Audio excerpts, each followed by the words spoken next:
I start out in 5th grade and we do clay modeling.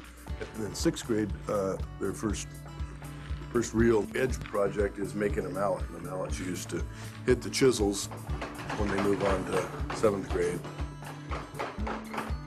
And then in 7th grade, they'll do a bowl and a spoon.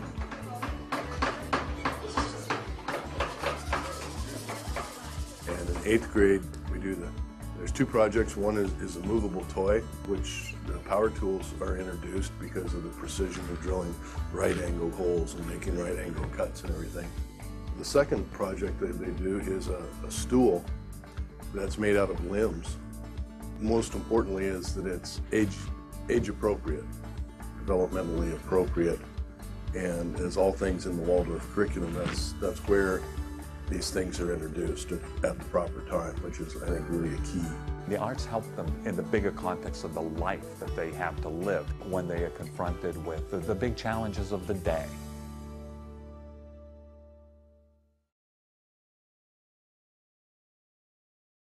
When you're given a textbook and told to fill out the blanks, it's pretty easy to run through the motions, whereas Waldorf will make you create a textbook, and not only a textbook, a main lesson book, which is an illustrated work of art that you've written every single page into and that you've put your time into and created something that my sister still uses for a source in her college classes, which is pretty cool. So your main lesson book is supposed to be almost a kind of emblem of how that knowledge sits in your memory.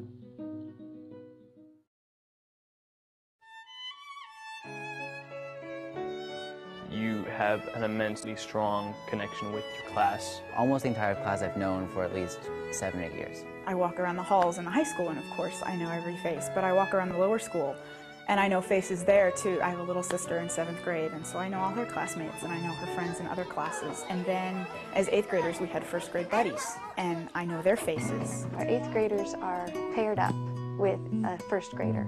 So an 8th grade buddy is somebody that 1st grader will look up to and be able to see as they themselves grow.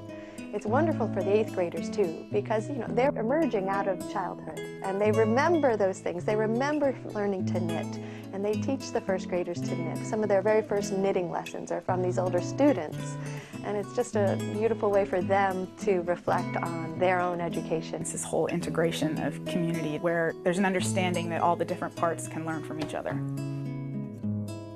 I feel at home with the people in my parent community and with the people at the school. They're strivers, they're from different classes and economic backgrounds, but they really care about education and they're a bit countercultural.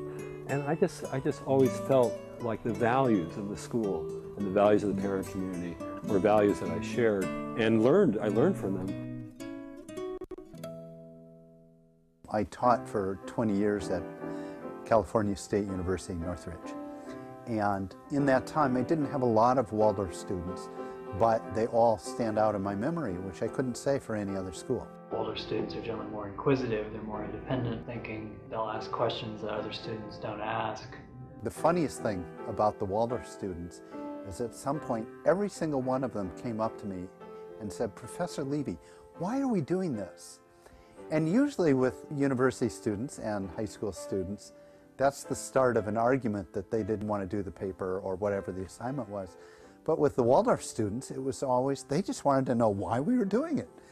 And I remember the first time I went, yeah, why aren't we doing that? That's a really good question. They want to be engaged in the work. And if they're not being engaged by the work, they're going to find out why and address that issue.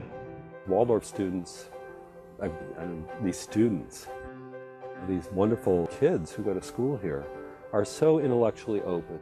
Just by years of Waldorf education, their senses are oriented to the world. They will be at home in the best colleges and universities, just as they would also be at home fishing for halibut off the coast of Alaska or building houses in Venezuela if that's what they want to do.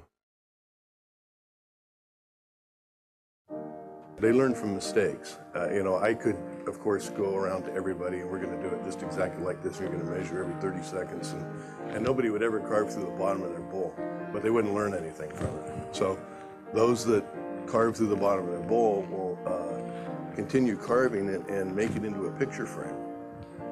That's an example of this non-linear thinking that, you know, I'm starting out with a bowl, it's got to be a bowl, you know. Creative solutions to problems, and which I think is probably really vital for today's global problems. They can go forth in their life with courage that comes from knowing that their imagination can lead to accomplishment in the real world.